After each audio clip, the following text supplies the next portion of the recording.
తెలంగాణ రక్షణ సమితి పార్టీ అధ్యక్షురాలు కల్వకుంట్ల కవిత భద్రాద్రి కొత్తగూడెం జిల్లా అశ్వరావుపేట మండలంలోని వేదాంతపురం గ్రామంలో పరిసర ప్రాంతంలో ఉన్న నాయకపోడు కులస్తులు ఉన్న గ్రామాలను కల్వకుంట్ల కవిత సందర్శించారు.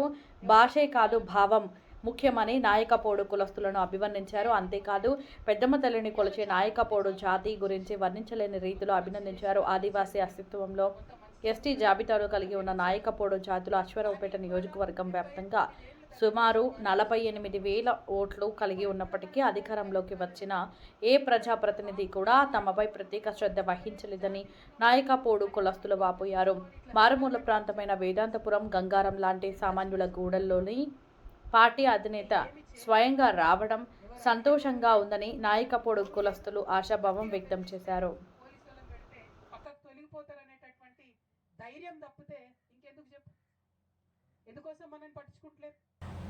ఎందుకోసం మనం పట్టించుకుంటలేదు ఇది మనం ఆలోచించుకోవాలి. ఇవాళ ఇంత దూరం హైదరాబాద్ నుండి ఈ చిటారు గ్రామమైనటువంటి కొత్త గంగారంకి రావడానికి ఒకటే ఒక కారణం, నాయకపోడు నాయకులు, ఆదివాసీ సంఘాలకు సంబంధించినటువంటి నాయకులు పెద్దలు చందాలింగేశ్వర గారు వారి నాయకత్వంలో అనేక మంది వచ్చి నన్ను కలవడం జరిగింది. ఆ రోజు కూడా రామకృష్ణ గారు ఉన్నారు, వెంకట్ గారు ఉన్నారు, వీరన్న గారు ఉన్నారు. వెనక కూర్చోవాలంటే ఇష్టం. ఎవరైనా కొత్త వ్యక్తి అయితే ఆరాధిస్తాం, పూజిస్తాం, కానీ మాకంటూ ఏమీ అడుకోము, ఎవరు పెట్టరు. కానీ మా కులానికి ఎంత మంచి పేరున్నా మా సంఘాల తరఫున పోరాడుకుంటే కానీ తెచ్చుకోలేని పరిస్థితి. ఏ రాజకీయ పార్టీ కూడా మమ్మల్ని గుర్తించలేని పరిస్థితి ఉంది. అశ్వరావుపేట నియోజకవర్గంలో 48,000 ఓట్లుండి మా అభ్యర్థులు సర్పంచులుగా ఉండిపోతా ఉన్నారు. ఎమ్మెల్యేకి పోటీ చేసే అటువంటి అంత ఓటింగ్ ఉన్న మాకు మాత్రం ఏ రాజకీయ పార్టీ కూడా సరైన సీటు కానీ అవకాశం కానీ ఇప్పటి వరకు ఈ 25 సంవత్సరాల నుంచి ఇప్పటి వరకు మాత్రం మాకు అవకాశం రాలేదు మేడం. అలాగే మాకంటూ ఇక్కడ ఉన్న ఎస్టీలో అందరికీ భాష ఉంటుంది, కానీ మాకు తెలుగే భాష. మమ్మల్ని ఎస్టీగా గుర్తించడానికి మాకున్న భాషే ఈ దేవుళ్ళు. ఇక్కడ వచ్చేసి పెద్దమ్మ తల్లి మేడం. ఈ పెద్దమ్మ తల్లికి మేము 5 రోజులు కొలుపు చేస్తాము. 5వ రోజు అడవి నుంచి 3 సండ్ర కోయలు, సండ్ర జాతికి చెందినటువంటి 3 సండ్ర కోయలు తీసుకొచ్చి భక్తి శ్రద్ధలతో ఊరు చుట్టూ ఊరేగించి వాటిని నైటు నరికి నిప్పులు గుండాలుగా ఏర్పరిచి వాటి మీద భక్తి శ్రద్ధలతో ఆమె మీద నమ్మకంతో నడుస్తూ ఉంటాం. అలాగే చిన్న కొరాజల స్వామి, ఈ జాతర కూడా అలాగే జరుగుతుంది మేడం. ఈయనకేమో శుక్రవారం కొండ దిగుతాం, ఆవిడకేమో ఆదివారం దిగుతాము. ఇలా చెప్పుకుంటూ పోతే పెద్ద కొరాజులదేమి, లక్ష్మీదేవర, పోతిరాజు, వనం పోతిరాజు, ఇలాగ ఎన్నో దేవతలు. నేను అసలే మంచిదాన్ని కాదు, జై తెలంగాణ అన్నప్పుడు చెయ్యకపోతే కొట్లాట పెట్టుకోవాల్సి వస్తుంది. ఓకేనా? ఒక్కసారి పిడికిలే తెలంగాణ. జై తెలంగాణ, జై ఆదివాసీ, జై నాయకపోడు. అందరికీ నమస్కారం. గౌరవనీయులు నాయకపోడు సేవా సంఘం భద్రాద్రి కొత్తగూడెం జిల్లానికి సంబంధించి సోమిని జిల్లా అధ్యక్షులు సోమిని శివశంకర ప్రసాద్ గారు, అట్లానే జిల్లా ప్రధాన కార్యదర్శి గారు తాళ్ళ దుర్గయ్య గారు, మరి గ్రామ దేవతలను దర్శించుకునేటటువంటి అవకాశం ఇచ్చినందుకు, ఆ అదృష్టాన్ని నాకు కల్పించినందుకు ముందుగా ధన్యవాదాలు తెలియజేస్తా ఉన్నాను. ఎందుకంటే వెనకాల ఎవరు కనబడట్లేదు. ఇటు వచ్చేవా ప్లీజ్, అట్లా కూర్చో. Thank you. ఎందుకంటే గత కొన్ని రోజుల క్రితం పార్టీ పెట్టేటటువంటి చర్చలు జరుగుతున్న సందర్భంలో తెలంగాణ రక్షణ సేన అనే కొత్త పార్టీ తెలంగాణలో పెట్టాలనుకున్నప్పుడు నేను ఆలోచన చేశాను. ఏమిటది? చాలా పార్టీలు ఉన్నాయి ఇప్పటికే. కేసీఆర్ గారు పెట్టిన పార్టీ ఉన్నది, కాంగ్రెస్ పార్టీ ఉన్నది, బీజేపీ పార్టీ ఉన్నది, ఇంకా రకరకాల పార్టీలు ఉన్నాయి. మరి ఇట్లాంటి పార్టీలన్నీ ఉన్నప్పుడు ఒక ఆడబిడ్డగా ఈ రాష్ట్రంలో ధైర్యంగా బయటకు వచ్చి ఇంకొక కొత్త రాజకీయ పార్టీ పెట్టాలంటే మరి ఇప్పుడున్న పార్టీలకు నేను పెట్టే పార్టీకి మార్పు ఉండాలి. ఖచ్చితంగా మార్పు చూపెట్టగలిగితేనే ఏదన్నా కొత్తగా ప్రారంభించుకోవాలి. లేకపోతే ఎందుకు పెట్టాలి పార్టీ? అందరికీ టైం వేస్ట్, మీకు నాకు అందరికీ టైం వేస్ట్. మూస పార్టీలాగా, పాత పార్టీలాగానే ఉంటే ఎవరికి లాభం ఉండదు. మీకు తెలుసు, మన ఆడవాళ్లకు పట్టుదల ఎక్కువ ఉంటుంది. మనం ఏది గట్టిగా అనుకున్నాం అంటే మాత్రం సునామీ వస్తే చూడగలిగేటటువంటి ఈ కాలంలో ఇంకా కూడా ఇక్కడ నుంచి 3 కిలోమీటర్ల దూరంలో ఉన్న నాగమడుగులో కరెంటు లేదంటే మరొక తల్లిగా నా మనసు ఇక్కడ కొట్టుకొని ఇక్కడికి వచ్చినా నేను ఇవాళ. ఉట్టిగా రాలే, రాజకీయ కార్యక్రమాల కోసం రాలే. చాలా కార్యక్రమాలు చేసుకోవచ్చు, జేజేలు కొట్టించుకోవచ్చు, జెండాలు కట్టుకోవచ్చు. కానీ కట్టుకున్న జెండాకు అర్థం ఎప్పుడు ఉంటుందంటే నిజంగా మార్పు తేగలిగితే అర్థం ఉంటుంది.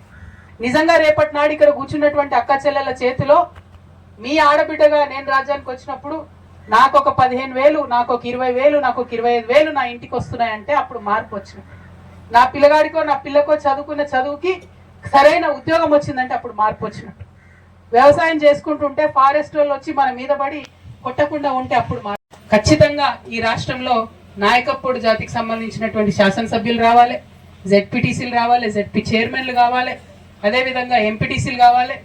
ఆ అదృష్టం మా పార్టీకి రావాలని కూడా నేను మనస్ఫూర్తిగా కోరుకుంటున్నాను. అవకాశం వస్తలేదని అంటున్నారు కదా, అవకాశం ఇస్తాం, కొట్లాడదాం, అందరితో కలుపుకుందాం. ఏ ఒక్క జాతి వాళ్ళు కేస్తే ఓట్లేస్తే రారు, కానీ ప్రతి జాతి వారికి ఖచ్చితంగా గౌరవ స్థానం దక్కాలి, వారికి అవకాశం రావాలి. అవకాశం వస్తేనే నిరూపించుకోగలుగుతారు. ఇక్కడ చాలా మంది యూత్ ఉన్నారు. నా డ్రీమ్ ఒకటే, చదువుకున్నటువంటి ఆడపిల్లలు కనపడతా ఉన్నారు, మగపిల్లలు కనపడతా ఉన్నారు. నాకు ఒకటే ఒక డ్రీమ్ ఉన్నది. ఏందది? మనం ఎందుకు ఎప్పుడు ఉద్యోగాల కోసం వెతుక్కోవాలి? మనం కూడా బిజినెస్ పెట్టుకోవాలి కదా, మనం కూడా వ్యాపారం చేసుకోవాలి కదా. చైనా లాంటి దేశాల్లో, అమెరికా లాంటి దేశాల్లో if you have a plan, ఒక ప్లాన్ తీసుకొని ఒక బ్యాంకులకు పోతే డబ్బులు తీసుకొని బయటికి రావచ్చు. 0 to 4% ఇంట్రెస్ట్ రేట్లు అక్కడ ప్రభుత్వాలు యూత్ ఎంకరేజ్ చేస్తాయి, వాళ్ళకి ఇచ్చి పంపిస్తారు డబ్బులు. మన దగ్గరేమో బ్యాంకోడు మనం పోగానే మన సీఎంని చూసినట్టు దొంగను చూసినట్టు చూస్తారు. మన సీఎం భూమి లేదని చెప్పి దూరం పెడతా ఉన్నారు. మన భూమి మనం కొట్టుకుంటే వచ్చి కొడుకుంటే వచ్చి అధికారులు వెంటబడి మన భూమి మన కష్టాన్ని తీసేసుకుంటున్నారు. అందుకని 5 కార్యక్రమాలు అనుకున్నా. మొదటిది ఉచిత విద్య ఉండాలి మనకు. సర్కార్ బడిలో చదువుకున్నా, ప్రైవేట్ బడిలో చదువుకున్నా మన పిల్లలకు, మన ఆదివాసీ నాయకప్పోడు పిల్లలకు ₹1 కూడా మీ జేబులో భారం పడకుండా మా తెలంగాణ రక్షణ సేన ప్రభుత్వం కట్టాలన్నది మా ఆలోచన. ప్రైవేట్ కాలేజ్, ప్రైవేట్ స్కూల్, మీకు అమెరికాలో అడ్మిషన్ వచ్చినా సరే గవర్నమెంట్ కట్టాలి. ఎందుకు కట్టకూడదు? ఎన్ని వేల కోట్లు పక్కదారి తప్పినాయి. ఎందుకు ఉండకూడదు ఆదివాసీలకు విద్య? ఎందుకు రాకూడదు ఆదివాసీలకు అవకాశాలు? మొన్న నేను లండన్ పోయిన లాస్ట్ 2 years కింద అక్కడ అనేక మంది ఎస్టీ పిల్లలు ఇక్కడ నుంచి స్కాలర్షిప్ మీద పోయిన వాళ్ళు ఆడికి పోయినాక 6 నెలలు అయినాక స్కాలర్షిప్ వచ్చి మొత్తం బంద్ అయింది. వందలాది మంది పిల్లలు ధర్నా చేస్తే వాళ్ళతో పాటు కలిసి ధర్నాలు చేసినాం, వాళ్ళ పేరెంట్స్ అందరితో పాటు కలిసి ధర్నాలు చేసి డబ్బులు ఇప్పించుకునే పరిస్థితి వచ్చింది. ఎస్టీలకు డబ్బులు ఉండి, వేల కోట్ల డబ్బులు ఉండి ఇవ్వడం లేదు. ఖచ్చితంగా అది ఇవ్వాలి. ప్రైవేట్లో మన పిల్లలు చదివినా డబ్బు మీ గవర్నమెంట్ కట్టాలి. రెండవది ఉచిత వైద్యం ఉండాలి. ఏ హాస్పిటల్కి పోయినా, ఎంత పెద్ద జబ్బు వచ్చినా, ఏ ప్రైవేట్ హాస్పిటల్కి పోయినా ప్రభుత్వమే ఖచ్చితంగా ఆ డబ్బును భరించాలి. ఇలా ఆరోగ్యశ్రీ పెట్టినామంటాడు. ఆరోగ్యశ్రీలో ఏముంటుంది జోకు? నాకంటే ఎక్కువ మీకు తెలుసు. అరచేతికి మందేస్తాడు, మోచేతికి దెబ్బ తగిలితే ఇయ్య అంటాడు. అవునా కాదా? 100 కండిషన్లు పెడతారు. పేరుకేవో 10 లక్షలు వస్తాయంటారు. పోతే గిడ దెబ్బ దాకిందా అయితే ఆరోగ్యశ్రీ వస్తుంది, గిడ దాకిందా రాదు, మరి ఈడ దాకిందంటే అసలే రాదు. అట్లా ఉంటుంది పరిస్థితి. అట్లా ఉండొద్దు. ఆరోగ్యశ్రీ కానీ, ప్రభుత్వం ఇచ్చే పథకం కానీ, ఏ ప్రైవేట్ హాస్పిటల్కి పోయినా ఎన్ని లక్షలు ఖర్చు అయినా ప్రభుత్వమే భరించాలి. విద్య, వైద్యం అనేది ప్రాథమిక హక్కుగా ఎప్పుడైతే భారతదేశంలో వస్తుంది అప్పుడే మన దేశం బాగుంటుంది. ఆ 2 ప్రధానంగా అనుకున్నాం. మూడవది మన యువకులకు ఇంతకుముందు నేను చెప్పినట్టు వేరే ఎన్నో దేశాలలో లోన్స్ వస్తున్నాయి, బిజినెస్లు పెట్టుకుంటున్నారు, దాని నుంచి మీరు 10 మందికి ఉద్యోగాలు ఇస్తున్నారు. నా డ్రీమ్ ఒకటే, నా కళ ఒకటే, 2 lakhs to 20 crores, 2 lakhs నుంచి 2 లక్షల నుంచి 20 కోట్ల వరకు మా పిల్లలు వచ్చి, మా యూత్ వచ్చి, మా ఆడపిల్లలు వచ్చి అక్క ఈ ఐడియా నాకుంది, నీ ప్రభుత్వం నుంచి డబ్బు అంటే ఏ బ్యాంకు కూడా లేకుండా డైరెక్ట్ గా డబ్బు ఇవ్వాలి. అది నా కళ. ఖచ్చితంగా నమ్ముదాం, మన యూత్ ని నమ్ముదాం, మన పిల్లల్ని నమ్ముదాం, వాళ్ళ ఆలోచనలు నమ్ముదాం, నమ్మి వాళ్ళకి అవకాశం ఇద్దాం. ఇలా ఏమైతుంది మీ అందరికీ తెలుసు, 10 లక్షల కోట్ల రూపాయలు దొంగలు ఎవరైతే దేశాన్ని ముంచిపోయినరో, బ్యాంకులను ముంచిపోయినరో వాళ్ళ అప్పులు మాఫీ చేసింది కేంద్రంలో ఉన్న బీజేపీ సర్కార్. మరి మా పిల్లలకి ఇయ్యరాదా? అయితే ఏముంది, 1000 కోట్లు 2000 కోట్లు అవుతుంది, ఇయ్యరాదా? వీళ్ళని నమ్ముదాం. నమ్మితే అందులోకి ఒక్కరు క్లిక్ అయినా, ఒక్కడు అమెజాన్ పెట్టినా, ఒక్కరు గూగుల్ పెట్టినా, ఒక్కరు మైక్రోసాఫ్ట్ లాంటి కంపెనీ క్రియేట్ చేసినా తెలంగాణ కాదు భారతదేశం మొత్తానికి కూడా ఇన్కమ్ క్రియేట్ చేసే తెలివితేటలు ఉన్నాయి. ఖచ్చితంగా 3వ అంశంగా నేను అది చేయాలనుకుంటున్నాను. ఇక 4వ అంశం, రైతుని రాజుని చేస్తామని అందరు చెప్తారు. నేను కూడా అదే చెప్పా. నేను ఒకటే చెప్తా, ఖచ్చితంగా రైతును రాజుని చేసి చూపిస్తా. ఎట్లా చూపిస్తా? ఇవాళ మీరు ఎంఆర్ఓ దగ్గరికి పోతే రాణిస్తాడా రైతుని? ఏమైనా అడుగుతారా? ఎంఆర్ఓ సాబ్ అసలు మాట్లాడతారా మీతోని? రేపటి నాడు మీరు తెలంగాణ రక్షణ సేన మీ ఆడబిడ్డను గెలిపించండి, ఆడబిడ్డను ప్రభుత్వంలోకి తీసుకురండి. ఎంఆర్ఓ ఆఫీస్ పోతే బాజాబ్తా మీకు బల్లా ఉండాలి, కుర్చీ ఉండాలి, రైతుకు సపరేట్ కౌంటర్ ఉండాలి.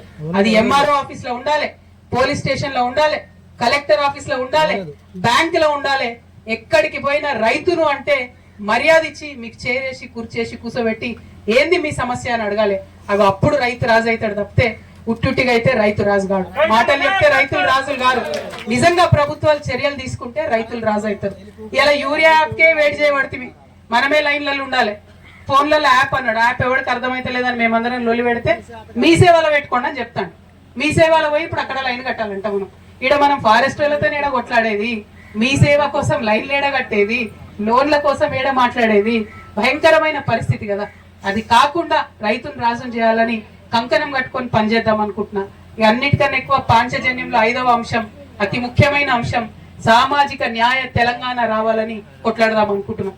తెలంగాణ కోసం కొట్లాడేటప్పుడు మన వాళ్ళందరూ చెప్పిన ఆనాడు కూడా ఆదివాసీలు అన్నారు, తెలంగాణ వస్తే మాకేం లాభం.